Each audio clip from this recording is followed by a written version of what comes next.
Renal, habíamos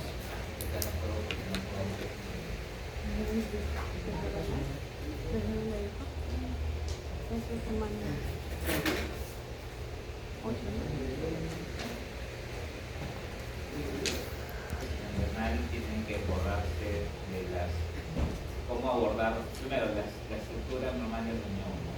Los glomérulos es la unidad funcional del riñón. Acuérdense que el glomérulo tiene una areola aferente, un ovillo capilar y una areola. El ovillo capilar o los capilares del glomérulo no es cualquier capilar, es un capilar especializado que tiene fenestraciones para que se forme o para que se pueda hacer el ultrafiltrado de forma eficiente. Además, el glomérulo, los vasos del glomérulo son uno de los casos especiales de los vasos sanguíneos, ya que normalmente un vaso es arteriola, capilar y luego sigue vena, ¿no es cierto? En este caso no, es capilar, arteriola, capilar y otra vez sale arteriola, ¿no? Ese es especial en algunos, este caso es especial, por eso normalmente no sucede. Otra cosa es que el ovillo capilar está recubierto por unas células que se llama el epitelio visceral. ¿Okay? Este epitelio visceral es como una célula que emite un montón de prolongaciones a manera de pies.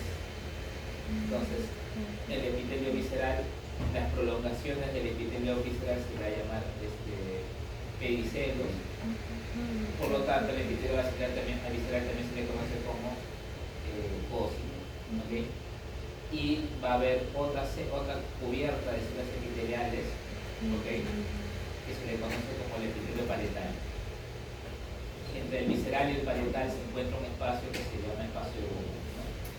Y ese es en general el glomérulo. Y luego vienen los túbulos, ¿okay? Que principalmente vamos a tener la célula del epitelio tubular, epitelio también es una célula epitelial.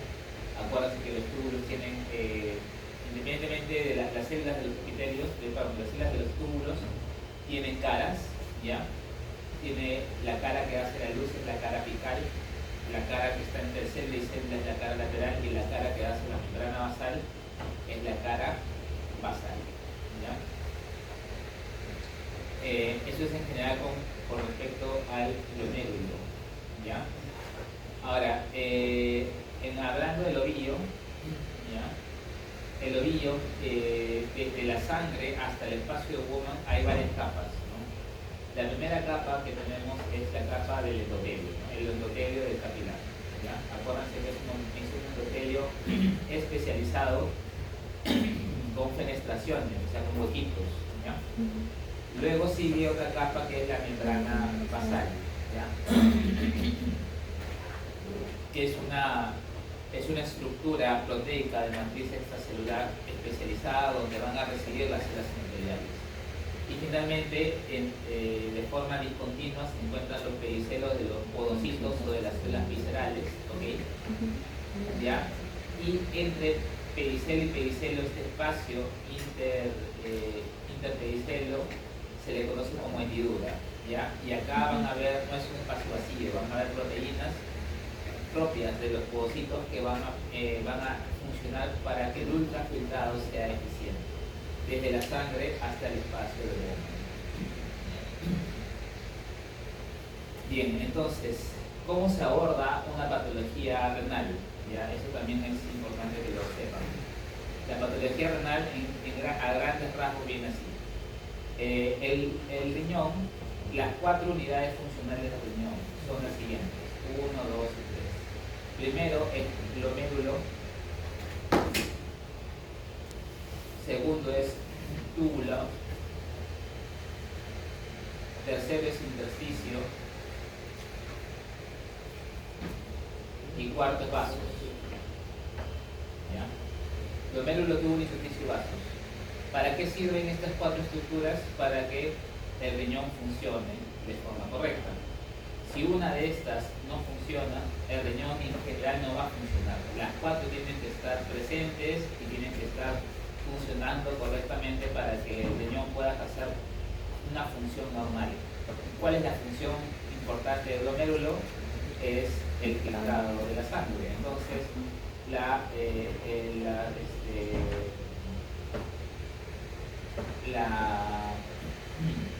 ¿cómo se llaman estos? La función renal,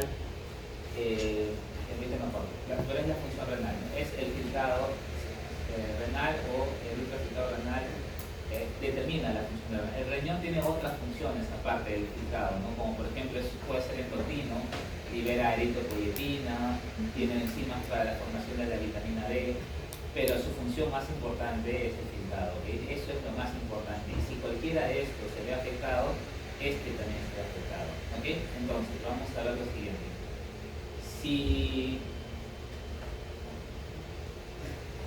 el glomérulo se afecta, clínicamente se puede manifestar en dos formas principalmente: síndrome nefrítico y síndrome nefrótico, ¿okay? Por lo tanto, si ustedes tienen un paciente con nefrítico, inmediatamente en sus cabezas deben pensar que el daño está en el glomérulo, ¿ya? Eso es inevitable, ¿ya? Ahora, si el daño está en el túbulo, van a tener una necrosis tubular, ¿okay? Que puede ser aguda, lo más frecuente es que sea aguda, y puede ser crónica también, pero lo más frecuente es aguda. Si tienen un daño en el intersticio, la enfermedad que ustedes van a ver es la nefritis túbulo-intersticial, ¿ya? Y si tienen un daño en el vaso, acá es variable, ¿no? Depende de qué vaso y depende de qué tipo de daño estamos hablando, pero en general pueden ser trombos, pueden ser vasculitis, etc. Acá ya es mucho más variable las patologías en esto. Todos, el síndrome nefrótico y el síndrome nefrítico es la manifestación clínica de qué enfermedad, la glomerulonefritis, ¿okay? Entonces, glomérulo, ¿qué enfermedad vemos? Glomerulonefritis con dos síndromes, nefrótico y nefrítico. Hay varios tipos de glomerulonefritis, vamos a hablar ahorita, pero cualquiera de estos puede manifestarse como nefrítico o nefrótico, ¿ya? Túbulos, tenemos necrosis tubular aguda, es lo más frecuente, crónica también, intersticio, nefritis tubulo-intersticial y vasos variables, trombos, vasculitis, etc. Todos estas patologías de cada una de estas partes importantes del riñón van a producir irremediablemente una insuficiencia renal, ¿ok? Ahora, la insuficiencia renal puede ser al mismo tiempo aguda o crónica. ¿De qué va a depender esto? La aguda o crónica va a depender del tiempo principalmente, ¿ok? Ya no se llama insuficiencia renal aguda, ahorita se llama, creo que están diciendo daño renal agudo, me parece. Pero hace referencia a lo mismo principalmente, ¿ok? Entonces acá es el tiempo, ¿no? El tiempo y el tiempo. ¿Ya? ¿Qué más? ¿Cómo sé que el riñón está con insuficiencia? Hay signos clínicos, ¿ok? Pero ¿qué dato me dice ya este riñón no funciona bien? Tenemos varios valores de laboratorio en sangre para decir que nuestro riñoncito no está funcionando bien, pero generalmente son dos: la urea y la creatinina, ¿ok? Principalmente la creatinina, porque la creatinina es de las que se elimina, casi todo se ultrafiltra y normalmente no se reabsorbe, ¿okay? Por eso es que es un buen soluto para medir función renal. Entonces, mediante estas pruebas podemos detectar si nuestra función renal está buena o no, ¿okay? Entonces, más o menos cada una de estas componentes del riñón tiene sus enfermedades y vamos a verlo rápidamente, las más importantes, ¿ya? Comenzamos con las glomerulopatías. Bueno, acá está, me estaba olvidando. ¿Ok? Ahora, la insuficiencia renal, habíamos dicho que puede ser por cualquiera de estos componentes, pero esta es una insuficiencia renal de tipo renal. Habrán otras enfermedades que pueden producir insuficiencia renal y el daño no está en el riñón, claro. Por ejemplo, las prerrenales, por ejemplo, ¿no? Prerrenales. ¿Cuáles son las prerrenales? Un ejemplo, el shock hipovolémico, por ejemplo, ¿no? En el shock hipovolémico, el riñón no tiene daño en ninguno de estos cuatro componentes. El riñón está sano, el problema es la sangre, ¿no? Pero doctor, el vaso no está bueno en el riñón. El problema es que no llega a la insuficiencia renal y produce insuficiencia renal. Entonces, este es un caso de insuficiencia renal de tipo porrenal. Porrenal, por ejemplo, en las uropatías obstructivas postrenal, ¿no? Por ejemplo, la hiperplasia benigna de próstata, la HDP. La hiperplasia benigna de próstata es una obstrucción de la uretra prostática y, bueno, por la estasis se pierde la función renal. El riñón está bien, el problema es la obstrucción, entonces es porrenal. ¿Okay? Entonces, un riñón puede ser insuficiente porque uno de sus 4 componentes puede estar dañado o porque puede estar indemne los 4 componentes, pero hay causas prerrenales y postrenales. Y la causa y las insuficiencias renales asociadas a un daño de cualquier de estos componentes se llama de tipo renal. ¿Ya?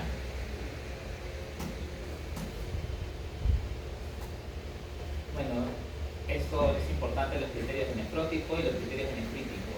¿Ya? Acuérdense que en nefrótico, ¿por qué había hiperlipidemia? Por el hígado que producía mal. Así es. La proteinuria se produce por una lesión, que es un glomérulo, ¿no? Se pierden las proteínas y la proteína más importante de la sangre es la albúmina, ¿no? Es lo que mantiene la presión oncótica en la sangre. La albúmina es producida por el hígado, por lo tanto podemos suponer que el hígado es el que se encarga de la presión oncótica de la sangre, por la producción de la albúmina. Si se pierde albúmina por la orina, ¿okay? El hígado intenta compensar el mecanismo, compensar la baja de la presión oncótica y lo compensa sintetizando otras proteínas que son más rápidas, más sencillas y no necesita tanto trabajo de producirlas. Y una de estas es las lipoproteínas. ¿Okay? Por lo tanto, el hígado, para compensar la presión oncótica, empieza a aumentar la producción de estas lipoproteínas y el paciente tiene una hiperlipidemia. Lo mismo con los factores de coagulación. ¿Okay? Los factores de coagulación también son proteínas sintetizadas por el hígado, ¿okay? y por eso también produce hipercoagulabilidad. ¿Okay? Eso es por un lado, y por otro lado también la hipercoagulabilidad se debe a que se pierde también proteínas anticoagulantes o antiagregantes, y eso también aumenta la hipercoagulabilidad. Bueno, el crítico también, ahí lo ven. Vamos a hablar de las glomerulonefritis.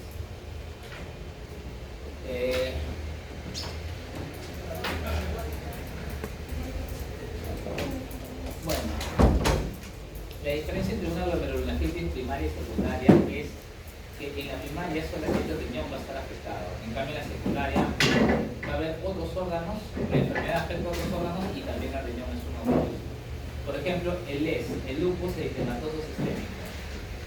¿Qué tipo de glomerulonefritis produciría? Secundaria, así es. Porque también afecta, también afecta, por ejemplo, la piel.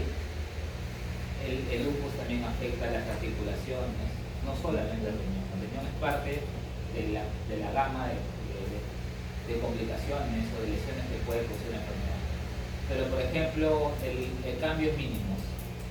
Primaria, ¿no? Primaria. El cambio mínimo no se manifiesta hasta el momento, no se manifiesta en otro órgano, solo en el riñón, ¿no? Se ve en primaria y secundaria. ¿Ya?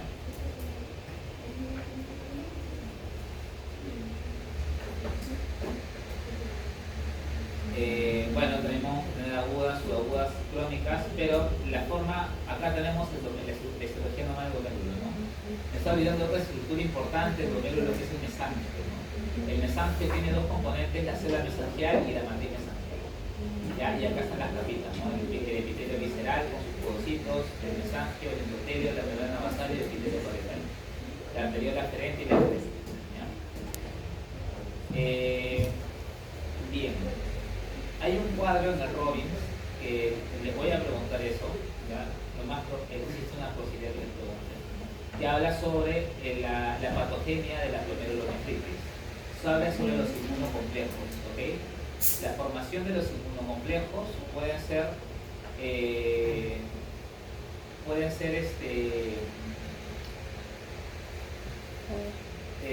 ¿cómo era? ¿Por reacción cruzada? Por depósito. Uno era que se forman fuera del glomérulo y se depositan, y otro que se forman dentro del glomérulo, ¿ok? Y cada uno tiene el antígeno del inmunocomplejo puede ser primario del glomérulo o puede ser fuera del glomérulo. Ese cuadro lo leen bien, ¿ya? Eso va a preguntar también. A ver, y luego la glomerulonefritis. Glomerulonefritis no. Ya, el Robbins divide la glomerulonefritis por síndrome nefrótico y nefrítico.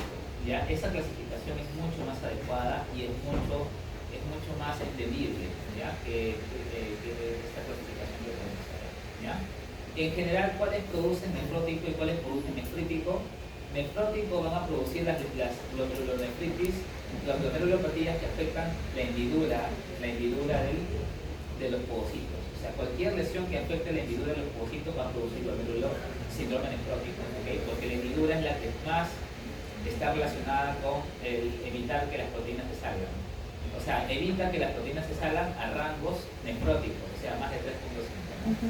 Y de alto peso, proteínas de alto peso, como la lúmina. En cambio, las que producen nefrítico son las lesiones que afectan al vaso del endotelio, que se rompe el vaso, ¿ok? Que se va a salir, lógicamente, las proteínas, pero también se sale la sangre, ¿no? Por eso es que el síndrome nefrítico viene como hematuria. En cambio, en el síndrome nefrótico no vemos hematuria, solamente vemos proteinuria, nada más. ¿Okay? Más o menos así para que lo entiendan. Pero apréndanse la glomerulonefritis en dos tipos, síndrome nefrótico y síndrome nefrítico, ¿ok? Por ejemplo, les puedo preguntar, ¿verdadero o falso? ¿La enfermedad de cambio mínimo produce síndrome nefrítico? Falso, porque produce síndrome nefrótico, porque afecta a las hendiduras, ¿ya? Después, bueno, ese es el glomerulonefritis. Este cuadro, que es un resumen de todas las glomerulonefritis, también está bueno, ¿ya? Ahí está cambio mínimo. Esta también, de las glomerulonefritis que me interesa que sepan, es cambios mínimos y la glomerulonefritis membrana proliferativa, ¿ya? Los tipos 1 y 2. ¿Ya?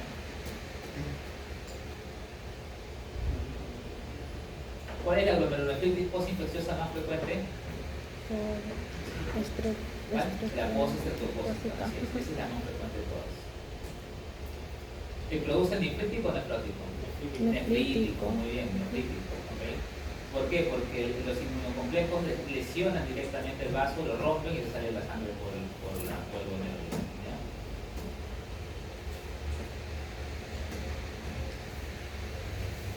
Ya, bueno, luego tenemos, la nefritis tubulointersticial.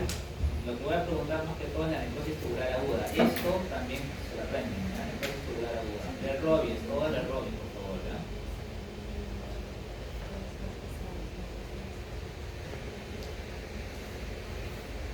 Acá, la necrosis tubular aguda, ¿cómo se divide en causas etiológicas? Hay dos tipos, ¿no? Sí. Isquémicas y tóxicas, ¿no? ¿Ok? ¿Las tóxicas qué tipos hay? Medicamentos. Endógenas y exógenas. Ya, muy bien.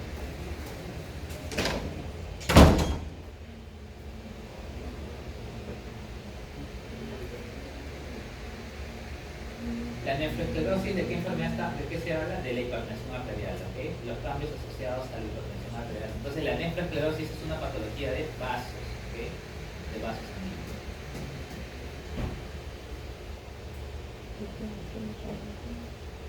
Distesis renal.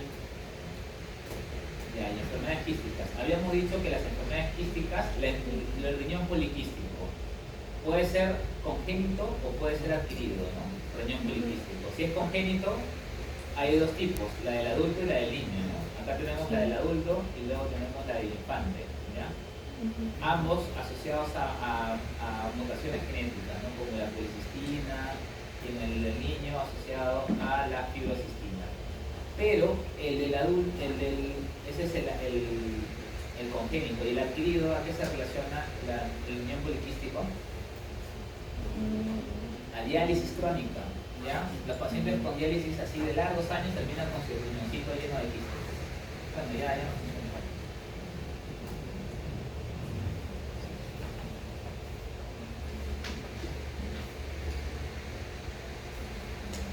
Ya, ese es riñón.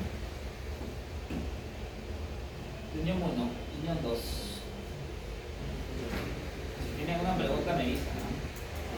Acuérdense que todas las preguntas, todo lo que se toma en el examen es de Robbins, ¿ya? Todo del Robbins.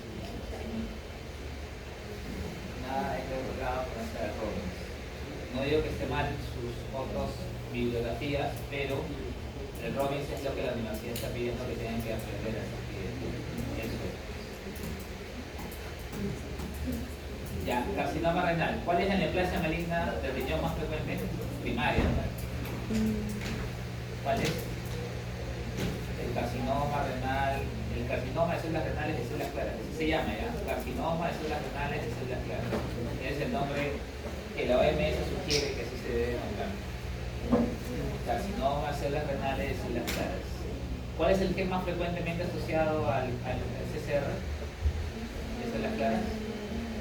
El bonquipelindro, ¿no? El gen del bonquipelindro. ¿Qué sintetiza el bonquipelindro?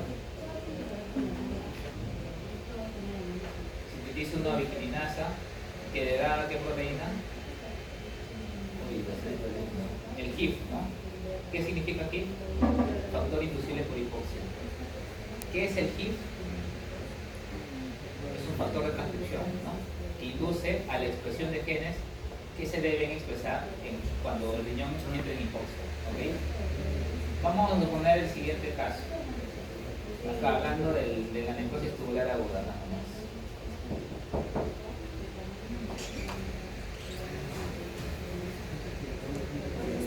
Bueno, pase.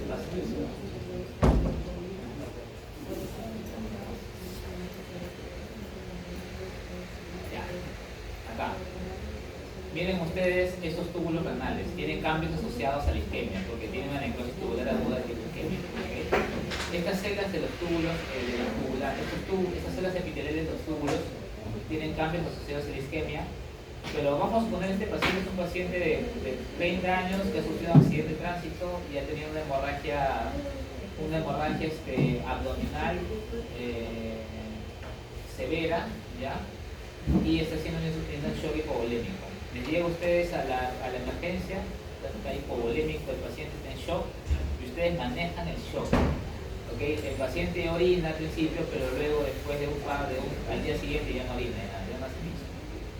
Entonces, ustedes entienden de que el paciente ha entrado en una insuficiencia renal secundaria con necrosis tubular aguda por la hipoxemia, por el shock hipovolémico. ¿Okay?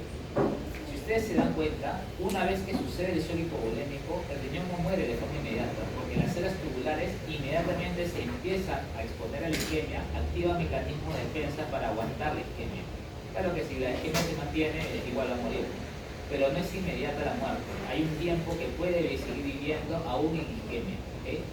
Este tiempo que se mantiene vivo se debe gracias al HIF, al factor inducible por hipoxia. El factor inducible por hipoxia es un factor de transcripción que normalmente se encuentra, acá tenemos la célula de los túbulos, esta de acá, se encuentra en el citoplasma, ¿ok? Pero para que ejerza su acción, tiene que entrar al núcleo. Nunca entra al núcleo porque viene la proteína BPH con hiperindol y lo empieza a degradar. Se sintetiza y se degrada a cada rato. Salvo que la célula entre en isquemia, como en nuestro caso en necrosis tubular aguda. Si entra en isquemia, el BPH se inhibe, la isquemia inhibe el bonquipelindol y ya el HIF ya es libre de poder pasar al núcleo. Bien acá. ¿Ya? Una vez en el núcleo, la célula epitelial induce la expresión. Doctora, por favor, hable un poquito más bajito, ¿ya? Estamos hablando de la teoría. ¿Ya? El HIF induce la expresión de genes, ¿okay? Que van a permitir la sobrevivencia o van a permitir que resista la célula a la isquemia. ¿Ya? Uno de estos es, por ejemplo, el CAIX. ¿Qué es el CAIX? La hidrasa carbónica, ¿no? Otro es el más importante de todos, el factor de crecimiento vascular endotelial. ¿Ya? Entonces, y varios otros, la eritropoyetina, por ejemplo. ¿Okay? Un montón de genes se empieza a expresar. ¿Okay? Estos genes permiten que la célula aguante el isquemia, ¿okay? Por el HIF. Entonces el HIF es normal, que se entre el núcleo en ciertas condiciones. Los pacientes que tienen carcinoma de células renales, de células claras, tienen el bronquite lindo porque han perdido, tienen una lesión. Por lo tanto, el HIF se trasloca al núcleo sin hipoxia, ¿okay? Sin hipoxia. Y está constantemente la célula expresando el factor de crecimiento vascular endotelial, que es un factor de crecimiento que induce la proliferación celular. Y eso es el gen más frecuente observado en carcinoma renal esquelético, ¿ya? La mutación del bronquite lindo. ¿Ya? Es más frecuente en pacientes mayores, ¿okay? Es el más frecuente de los tumores renales, el carcinoma renal de células claras, ¿ya? Acá está clara, ¿no? Tenemos otro con el papillar cromófobo. Estos son los tres más frecuentes. Acuérdense siempre de las neoplasias malignas del riñón. Los tres más frecuentes: células claras, cromófobo, carcinoma cromófobo y carcinoma papilar. Son los tres. Hay un montón, ¿no? Hay como 10 tipos de carcinomas renales, pero estos tres son los más frecuentes, ¿ya? Y entre los tres, el más frecuente de lejos se le llama carcinoma renal. ¿Ya? Normalmente es una neoplasia, sí, es una neoplasia bien circunscrita, ¿okay?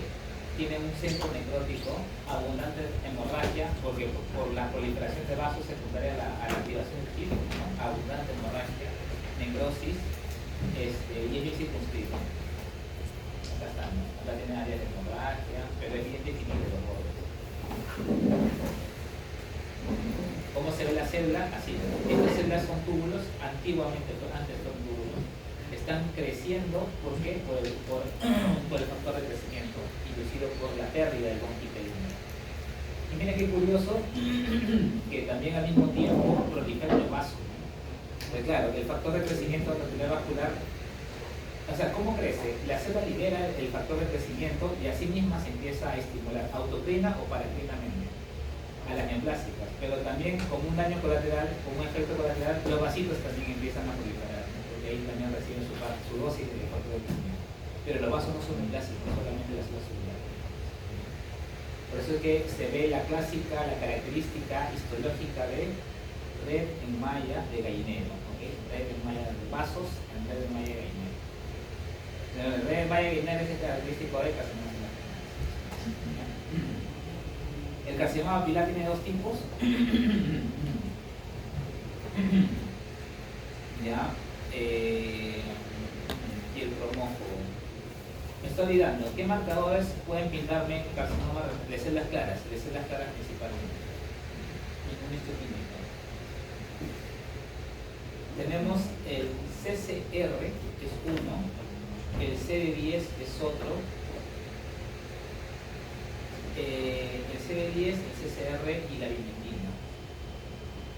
Y el otro es el CAIX, que es la anidrasa carbónica 9, ¿ya? CAIX, CAIX. El 9 es el romano. CAIX, CD10, bimetina. ¿Qué más le dije? Y CCR. Que es antígeno de células renales. ¿Ya? El papilar que te expresa Z7. Y ese también es Z7. El cromófobo también es Z7. ¿Qué le estoy diciendo? La característica del cromófobo es que tiene un citoplasma eosinofílico.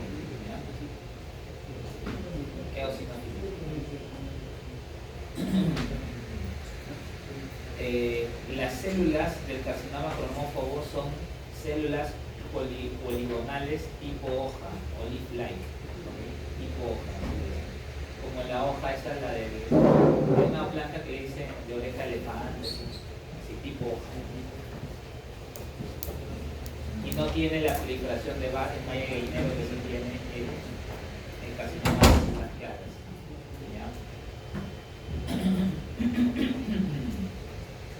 Bueno, continuamos las operaciones congénitas.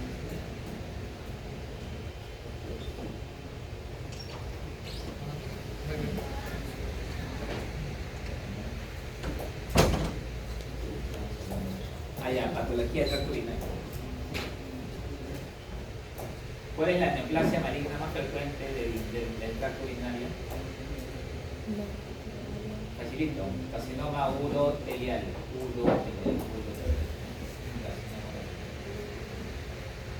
Acá se los voy a explicar bien sencillo. A ver, ustedes ven papilas y ven planito. ¿Okay? Papila y plano. ¿Cómo es eso? Vamos a ver. Esto es también cuando yo lo aprendía un poco difícil, pero es sencillo. El carcinoma, o sea, el final es un carcinoma, perdón, un carcinoma urotelial invasivo, ¿no? O sea, que se esté metiendo, que haya roto la membrana basal y se esté metiendo en la lámina propia, ¿ya? ¿Cómo llega un epitelio normal urotelial? Hay dos escenarios, ¿no? Urotelio normal. ¿Cómo llega a transformarse a un carcinoma urotelial invasivo? Hay dos vías, dos mecanismos para poder llegar a un invasivo. La vía de las lesiones papilares, y la vía de las lesiones planas, ¿ya? Planas. No hay una vía, hay dos en este caso. Y tal vez hay más, pero hasta ahorita no se descubierto. Pero las más importantes son dos, las papilares y las planas. ¿Cómo en las papilares? El urotelio normal empieza a formar papilas. ¿Okay? Cuando estas solamente son papilas, pero no hay presencia de displasia, se le conoce como papiloma urotelial. Si las papilas se hacen mucho más frondosas, se le conoce como un nombrecito que es largo, pero bueno, ¿qué se hace? Se llama tumor, neoplasia papilar de bajo potencial maligno, así se le llama. Neoplasia papilar de bajo potencial maligno, ¿ya?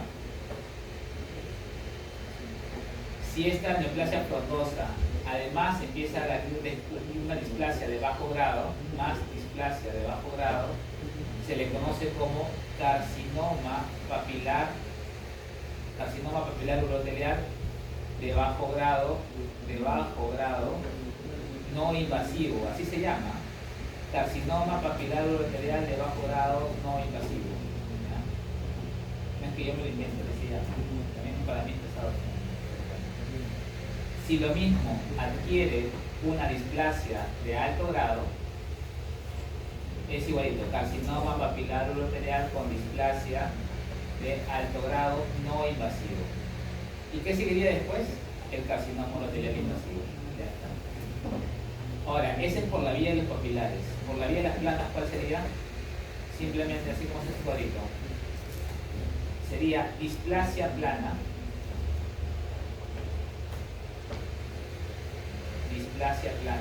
Y acá hay leve, moderada, severa. Y luego seguiría el carcinoma urotelial in situ. Y luego después de eso ya viene el carcinoma urotelial invasivo. Entonces, como se dan cuenta, hay dos formas como un epitelio urotelial normal puede llegar a ser invasivo con carcinoma urotelial invasivo, ¿okay? Por las vías de las planas o por las vías de las papilares. Claro, las vías papilares es la más frecuente, ¿okay? Eso es relativo porque tiene un sesgo. ¿Por qué es la más frecuente? Porque es la más visible cuando se hace una uroscopía. Normalmente las planas son un poco bien difíciles de detectarlas, incluso cuando entran con el uroscopio y con la camarita de la vejiga. Aún viéndolo directamente es difícil de encontrar. Por eso es que estas son más frecuentes, pero es un sesgo, ¿no? No es que sean más frecuentes, sino que no las encuentran. ¿Ya? Pero bueno, por el momento tenemos eso. ¿Ya? Acá está, ¿no? Papiloma. Miren, antes había esta de acá, neoplasia urotelial papilar de potencial maligno incierto, ¿okay? Esa de ahí ya no existe, ahora se ha cambiado por neoplasia urotelial papilar de bajo potencial maligno, así se llama, de bajo potencial maligno, ¿okay? Y acá teníamos el carcinoma urotelial papilar de bajo grado y carcinoma urotelial papilar de alto grado, ¿ya? Y ahí está. Este sería un carcinoma de alto grado. Este sería un carcinoma urotelial papilar de alto grado, no invasivo, ¿okay? Eso sí hay que recalcarlo. ¿Ya? La mitosis atípica que viene acá, horrible, ¿no? Y este sería un carcinoma in situ, ¿ya? Carcinoma in situ. carcinoma amistoso.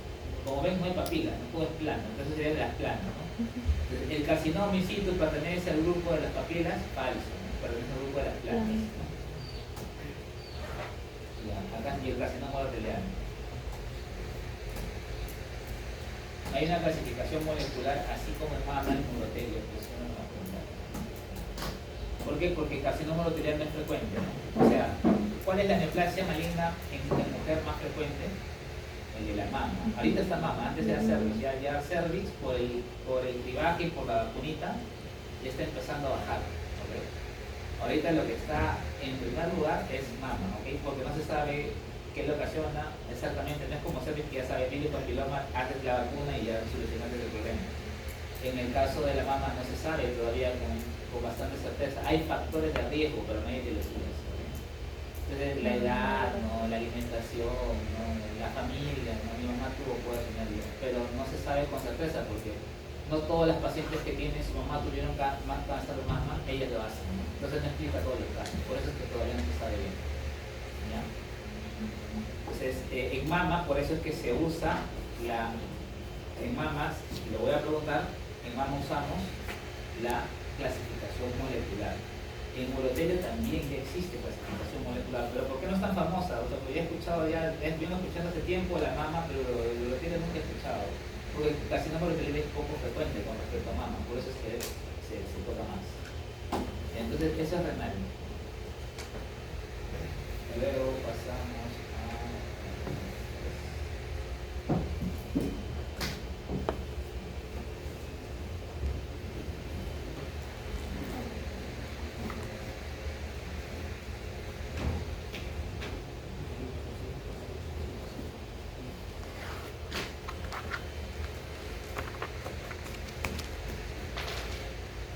Bueno, inflamatorias, nos vamos de frente a cáncer de cervix. Ya. ¿Cuáles son? A ver, ¿cuál es la neoplasia maligna en vulva más frecuente? En vulva.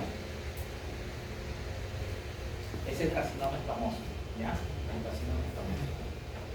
Así como en el urotelio, veíamos que para llegar a carcinoma urotelial había dos vías, la vía de las papilas y la vía de las lesiones planas.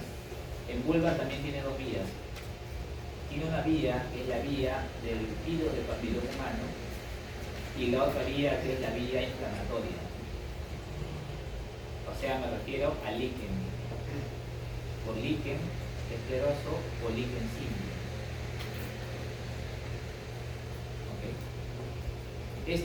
Estas dos patologías pueden condicionar posteriormente un carcinoma escamoso invasivo. Pero no es que ya tengas líquen y mañana ya tienes carcinoma, no es así. Hay lesiones previas entre estas dos patologías que tienen que suceder para que recién se convierta en un carcinoma escamoso invasivo. A estas lesiones previas se les conoce como neoplasias intravulvares, ¿okay? O BIM, también conocidas como BIM, BIM o neoplasias intravulvares. ¿Qué es lo que pasa? Esta neoplasia intravulvar es como una lesión premaligna, es una lesión previa antes de que la lesión se transforme en un carcinoma invasivo. ¿Ya? ¿Qué es lo que pasa? Que como hay dos vías, ¿okay? Hay dos vías, antiguamente, independientemente por la vía que siguiese el carcinoma escamoso o el BIM, si era por BPH y por inflamación, era llamado BIM. BIM para BPH o BIM para inflamatorios. ¿Okay? Pero ahora ya no es así. Neoplasia, la neoplasia o la lesión premaligna, en el caso de los asociados al virus papiloma humano se les conoce como lesión escamosa intraepitelial, ¿okay? Que puede ser de bajo o de alto grado. ¿Okay? Ya no BIM ya no se usa para los asociados a BPH. ¿Okay? Y para los no asociados, o sea, los que siguen la vía inflamatoria, acá sí se les conoce como BIM. BIM diferenciado, con una D minúscula. Acá esta es la lesión previa en estos ambos contextos y estos sí ya pueden evolucionar cada uno a carcinoma escamoso invasivo. ¿Ya? Eso es en vulva. Ahora, el condiloma fumigado ¿es o no asociado a virus del papiloma humano? Sí. Claro, el condiloma es una lesión asociada al virus papiloma humano. Pero doctor, ¿por qué le dice condiloma? Si me dijo que las lesiones premalignas o lesiones previas asociadas a virus papiloma humano se les llamaba lesión intraepitelial escamosa, por acá se llama condiloma.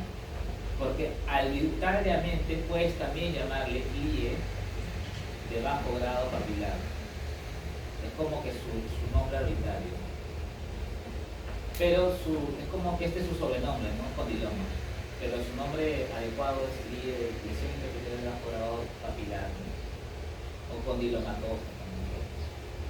¿Sí?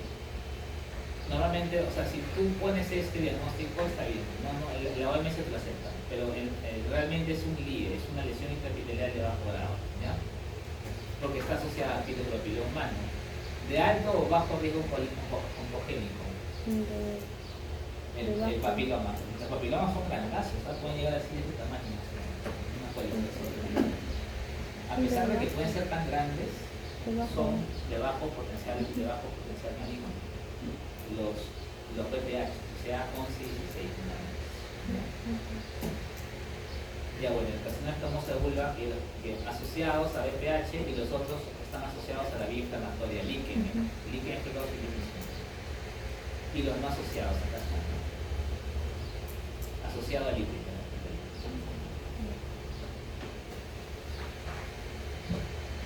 Bueno, la profundidad de invasión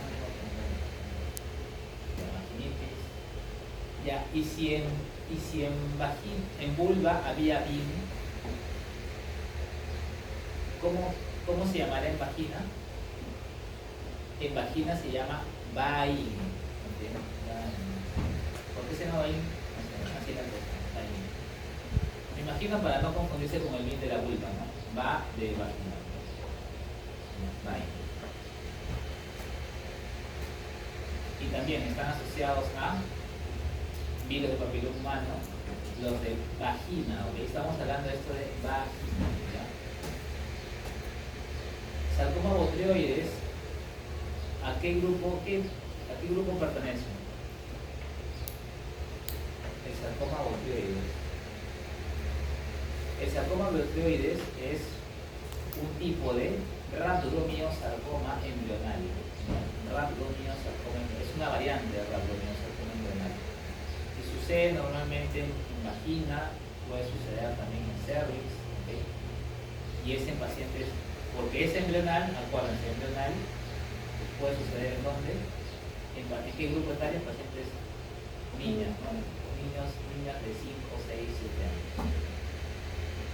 Entonces, si ustedes tienen una paciente, por ejemplo, paciente, mujer de 5 años, viene por hemorragia vaginal o hemorragia o sangrado vaginal. En su cabeza, 5 años, pueden pensar en varios diagnósticos, como por ejemplo, violencia sexual, pero un diagnóstico que también deben pensar es neoplasias malignas. El más frecuente es sarcoma botrioides o rhabdomyosarcoma embrional, se ve como un pólipo. Es una variante, ¿okay? No es que sea solo el rhabdomyosarcoma embrional, no solamente está en vulva, pueden haber en otros órganos, como por ejemplo en órganos que tengan músculo esquelético, ¿no? Porque el rhabdomyosarcoma es una neoplasia maligna de músculo esquelético, pero la variante botrioides es de la vagina, ¿okay? Y acá está, nos sale un polipito y hemorragia. Esta es una niña probablemente. El rhabdomyosarcoma produce una característica histológica que se le conoce como cambium layer o capa de cambio, le dicen, más o menos así. Estas células que ustedes ven acá, como es un rhabdomyosarcoma, acuérdense que son fusiformes la mayoría, ¿no? Estas células neoplásicas, cuando llegan al epitelio escamoso de la vagina, empiezan a como que disminuir y se crea como una capa que divide el epitelio escamoso y la parte de la neoplasia maligna. Eso se llama cambio de capa, algo así. Bien, hablemos ahora de cervix. Cervix, a ver, les pregunto, ¿cuál es la causa más frecuente de cervix, de la etiología? Virus papiloma humano. ¿Cuáles son los altos ritmos congénicos de los virus de papiloma? Los 16 y 18. ¿no es cierto? ¿Qué parte del cervix infecta? ¿El exo, la transición o el endocervix? Endo. Transición, así es. ¿Qué capa del epitelio infecta el BPH? Basal. ¿Cuál? Basal. Basal, muy bien, la capa basal. Por lo tanto, para que este virus, por ejemplo, acá está el virus, si bien feliz acá, infecte la capa basal, ¿qué tiene que haber? Una Irrupción del prelesión. epitelio, si no, no va a poder llegar, ¿no? Entonces, por eso que se transmite por transmisión sexual, ¿no? Porque siempre hay esos lesiones mecánicas durante los actos sexuales, ¿ya? Y por eso es que el virus puede acceder. ¿Qué otro factor de riesgo está asociado a virus de papiloma humano? Las infecciones de transmisión sexual. ¿Por qué? Porque las infecciones de transmisión sexual te destruyen pues, el epitelio y ya le hace más fácil al virus poder entrar a la basal. Por eso es que son más frecuentes en este tipo de pacientes. En la transmisión sexual es un factor de riesgo, ¿ya? Entonces acá tenemos el BPH. Acuérdense, cuando es bajo riesgo, BPH de bajo riesgo o LIE de bajo grado, también se le puede llamar como condiloma, ¿ya? Miren, doctor, yo en mi hospital he visto que le dicen lesión intraepitelial y otros le dicen NIC, neoplasia intraepitelial cervical. ¿Cuál es la diferencia entre LIE y NIC? En primer lugar, LIE es la nomenclatura que se refiere por el momento. NIC ya no se usa, o sea, no es que no se use, sino es que la OMS y el sistema de Bethesda sugieren que empiece a usarse menos y se use más bien LIE, de alto y bajo grado. Entonces, antes había así, NIC 1, 2 y 3, ¿ok? Y luego el 3 que venía, invasivo. ¿Okay? ¿Cómo era? Si la tibia o la displasia era solo en el tercio inferior, era NIC 1. Si era en los 2 tercios inferiores, era NIC 2, y si hiciera todo el grosor del epitelio, era NIC 3, ¿no? Entonces ya le faltó una dita para qué? Para equipada, ¿cierto? Lo que pasa es que muchas veces había mucha variabilidad interobservador entre el 2 y el 3. O sea, algunos decían que, por ejemplo, una biopsia era 2 y otros decían que era 3. Y eso producía confusión. Y realmente diferenciar entre 2 y 3 no tiene mucho sentido porque los dos se manejan igual. Así que Bethesda decidió a estos, al 2 y al 3, encerrarlos en un grupo que es lesión LIE de alto grado, bueno, 2 y 3 es de alto grado. Y el NIC 1 le pusieron LIE de bajo grado. Entonces, ¿cuál es la que se debe usar? Esta. Idealmente esta. Pero todavía es aceptable usar NIC. Okay, todavía es aceptable. No sé si ustedes han escuchado, pero dicen que los NIC 1 pueden regresionar y usar epitelio normal. A ver, por ejemplo, vamos a suponer que tienes una paciente, mujer, de 35 años, ¿ok? Y le diagnostican NIC 1 por biopsia de salud, ¿ya? Pasa un año, le vuelven a hacer biopsia y sale negativa. ¿Qué pasó acá? Normalmente el NIC 1 antiguamente era conocido como displasia leve, ¿no es cierto? Displasia leve, ¿ok? Pero doctor, si esto fuese una displasia leve, ¿por qué regresiona si supuestamente la displasia es un evento irreversible en la célula? No debería regresionar, debería ya inevitablemente seguir avanzando hasta casi no invasivo. ¿Por qué pasa esto? En realidad pasa esto muchas veces. Esto se debe a que no todos los NIC 1 son de verdad verdaderas displasias. Hay un NIC 1, un grupo puede ser displasias verdaderas y otro grupo puede ser solamente efectos citopáticos de los virus. Lo que pasa es que si es displasia o si es un efecto citopático, ambos a la histología se ven idénticos. Por eso es que si un NIC 1 puede ser de que sea una displasia verdadera, o puede ser que solo sea un efecto citopático. Eso explica por qué algunos NIC 1 regresionan a lo normal, porque solamente fue un cambio por el virus, un cambio en la célula por el virus. ¿Okay? Entonces, doctor, ¿cómo sé si mi NIC 1 es una verdadera displasia o si es solamente un cambio de efecto citopático? Lo observas. ¿Okay? Entonces, bueno, si en un año persiste el ninguno, no ha regresionado, o perdón, en 6 meses, y luego de 6 meses más persiste nuevamente, se le llama ninguno persistente, y ahí probablemente sea una verdadera displasia. O por ejemplo, o si era ninguno y luego avanzó ni 2, verdadera displasia, ¿no es cierto? Pero si regresionó fue solamente un efecto psicopático, así que no asusten a sus pacientes porque ninguno no significa, por eso es que lo observan. Si no, por ejemplo, ¿cuál es el tratamiento del ninguno? Es observación, ¿no? Volver a pedir un PAP cada 6 meses o al año. ¿Cuál es el tratamiento de un NIC2 o un NIC3? Como vimos acá, cono, sacarle la infección, ¿ok? ¿Por qué no le hago cono en el NIC1, doctor, si ya es una displasia? Porque ya hemos dicho que no todos los NIC1 son displasias, porque algunos son efectos citopáticos y por eso que algunos regresionan a la normalidad. Por eso es que NIC1 lo observas y en NIC2 y NIC3 sí le sacas, le haces cono. Hay dos tipos de cono, el cono LIP y el cono frío.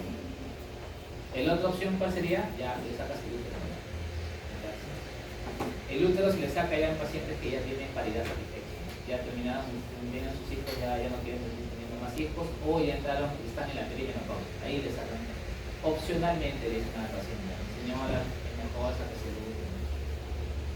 Pero si es una paciente todavía está en la etapa de fertilidad que puede dar a luz, dependiendo de la paciente, lógicamente, se le puede optar por un cono. ¿Okay?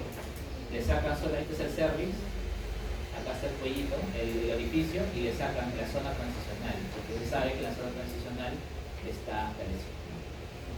Ustedes cuando vayan a hacer el frotis, el cepillo, lo tienen que meter en la zona transicional, no le vayan a hacer forzar el exocervix, ahí no van a encontrar nada de pH, tienen que entrar en el huequito que está la zona transicional. Ahí frotan y bueno, la lámina, ahí van a encontrar el papá Nicolás. Ya, entonces, ¿esto qué sería?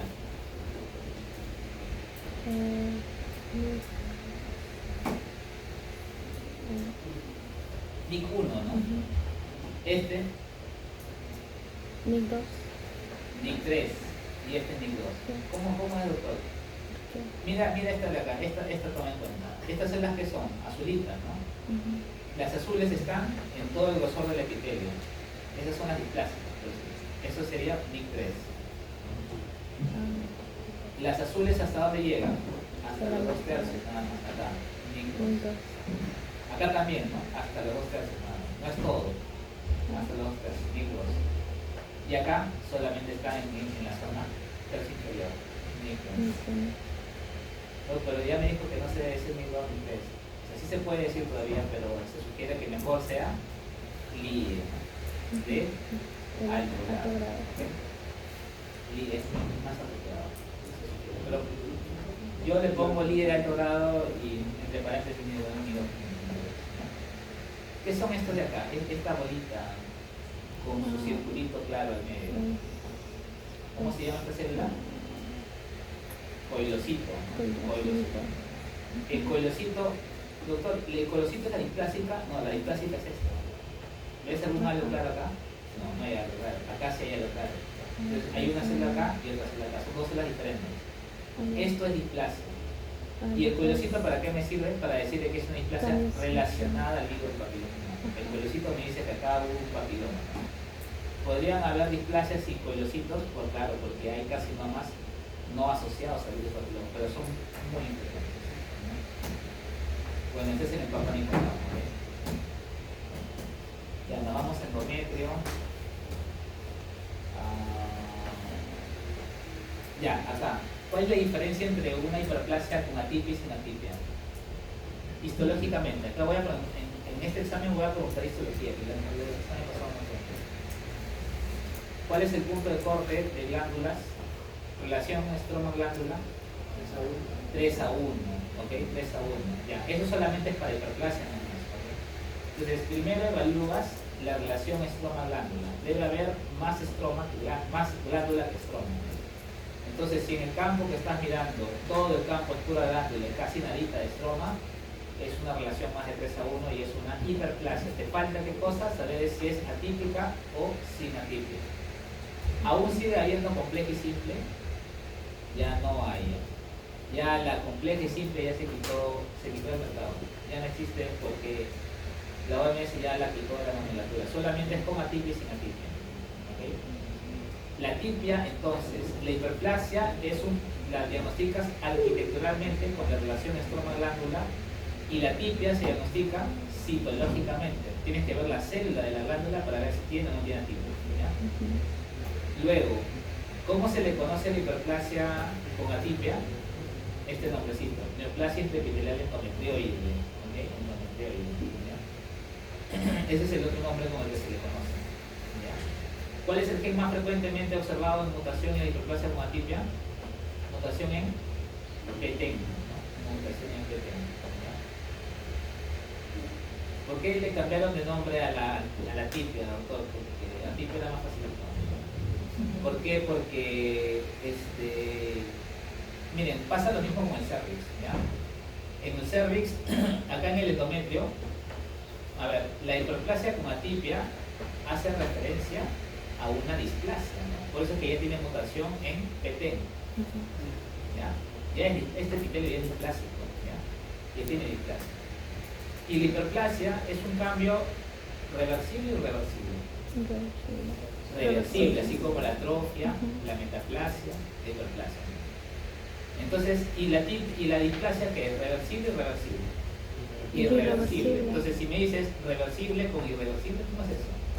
Por eso es que ese nombre no es muy adecuado para esta neoplasia, para esta patología. El nombre más adecuado es este de acá, neoplasia intraepitelial endometrioide. Describe mucho mejor la patología de la neoplasia. Pero doctor, todavía sigue usando, sí, y la OMS lo sigue aceptando, pero sugiere que mejor suceda. Lo sigue aceptando, ¿por qué? Porque ya se han acostumbrado todo el mundo a decir hiperplasia con atipia y ya es muy difícil cambiar de chip. Me imagino que los años ya se va a ir cambiando, pero hasta que no se cambie, todavía hiperplasia con atipia es aceptable, ¿ya? Pero no es sugerible. Y el adenocarcinoma endometrio.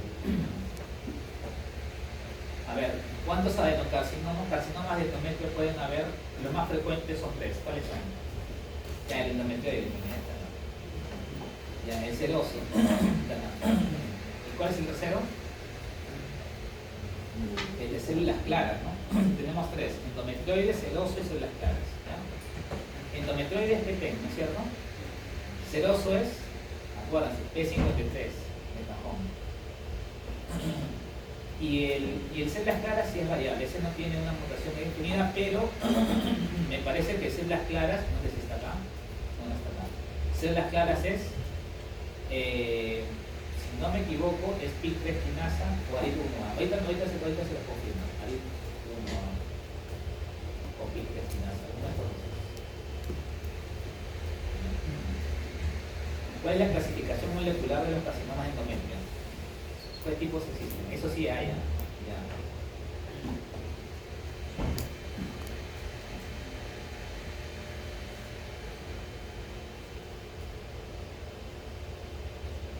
Ya tenemos 2. Tenemos uno con mutación en el gen epsilon del ADN polimerasa. Epsilon. O sea, mutación en gen poli. Así nada más. Polimerasa epsilon. Resumida epsilon. 2. Mutación en P53. Perdón, acá me estoy confundiendo. Es 2 es MSI, inestabilidad microsatélite. 3 es copias altas, así se le llaman copias altas. ¿Y qué mutación hay en el grupo de copias altas? El P53. Y 4 es copias bajas. Así nada más. ¿Cuáles son los marcadores de inestabilidad microsatélite? Son 4. MSH1, MLH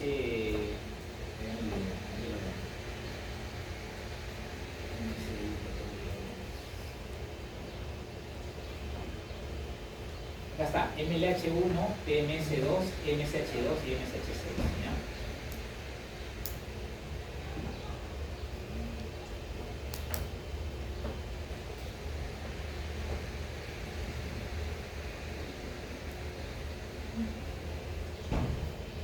Entonces es pole, el otro es Inestabilidad. ajá, el otro es copias altas, P53, de paréntesis, Copias y el bajas. otro es copias bajas. Así como en mama, ¿no? Luminal, cargo sin enriquecido, triple negativo, también tiene su nombre. ¿Qué más? Acá está, ¿no? El sedoso normalmente es P53 positivo.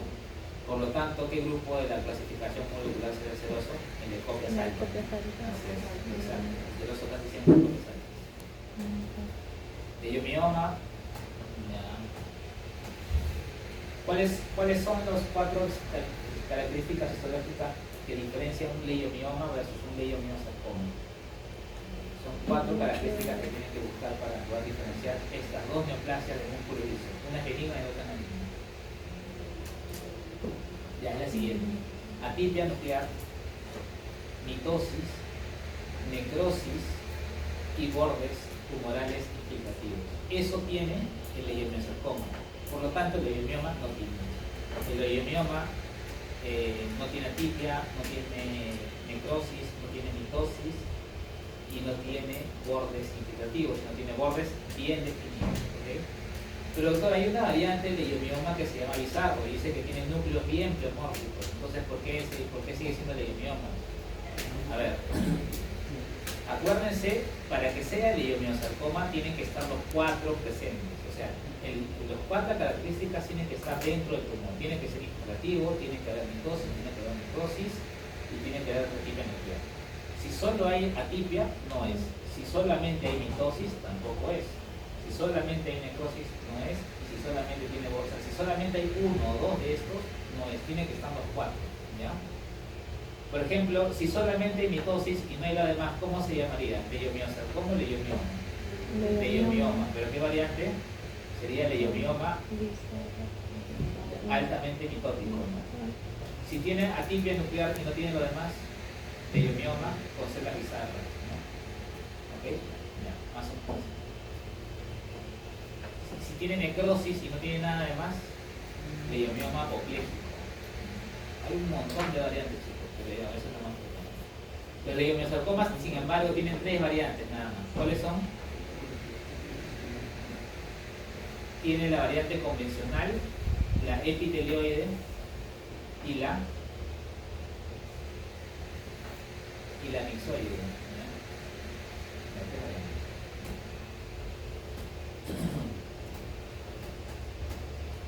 Ya, y neoplasias de ovario.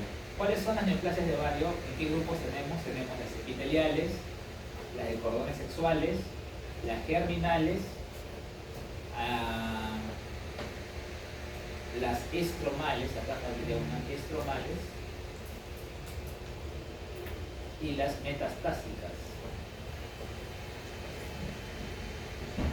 A ver, yo les pongo el tumor de Krukenberg. ¿En cuál de los cuatro grupos lo pondríamos? ¿Han escuchado el tumor de Krukenberg? Sí, es más o menos. Tumor de Krukenberg es metastásico, no ovario. ¿Okay? ¿De dónde viene la metástasis? Del estómago. Normalmente el tracto gastrointestinal más frecuente es el estómago. Es la metástasis de un carcinoma de anillo de sello en el ovario, tumor de Krukenberg. El síndrome de Meigs. ¿Han escuchado el síndrome de Meigs? Eso lo preguntan en el enano. Acá abajo lo preguntan. Síndrome de Meigs. Es asociado a fibroma. O sea, fibroma está acá. Fibroma.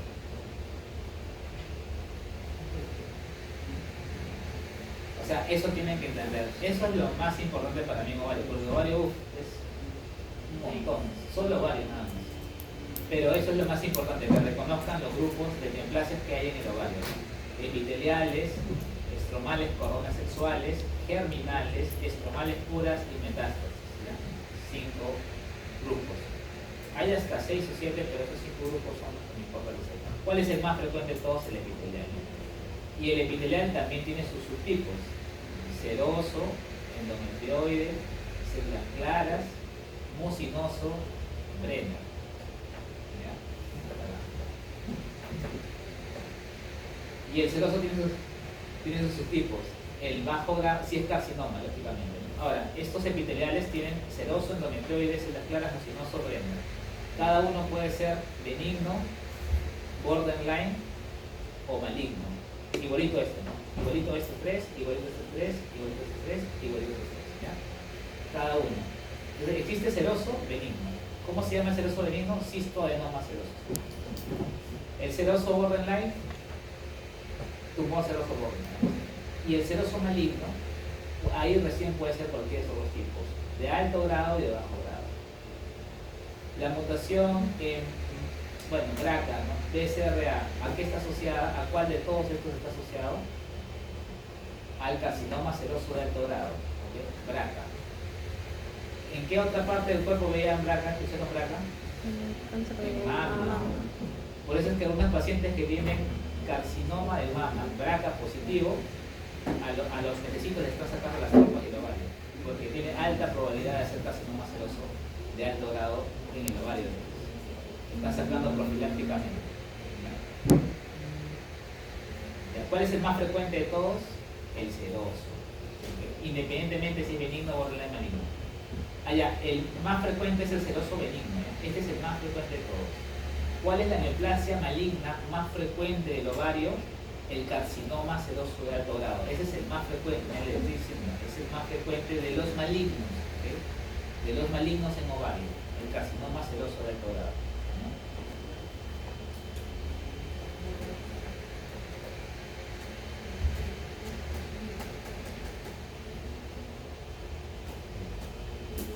¿Qué epitelio tiene Brenner? Transicional, o sea, así para que se acuerden, urotelio.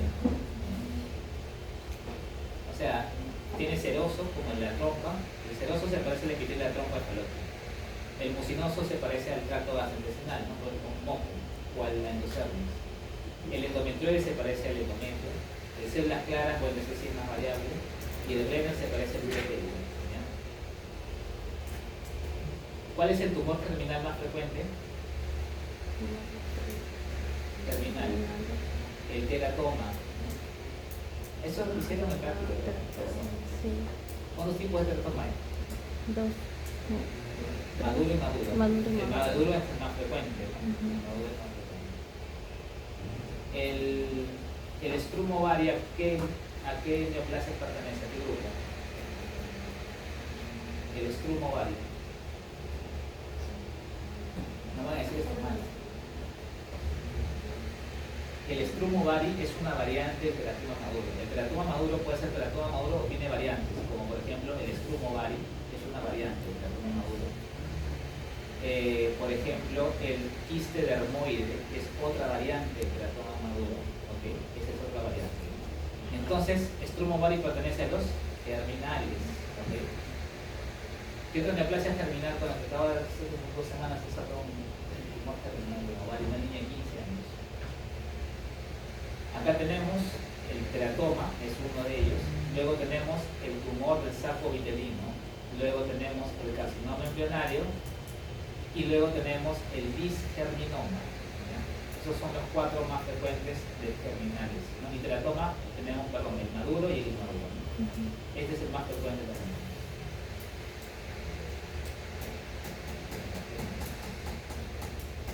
Ya, miren, por ejemplo, acá tienen borderline, ¿no? ¿Okay? Pero acuérdense que borderline puede haber en seroso, en endometrioide, en claras, incluso hasta en Brenner. He sacado Brenner borderline una vez en mi vida. Ya, vamos a hacer un break de 5 minutos.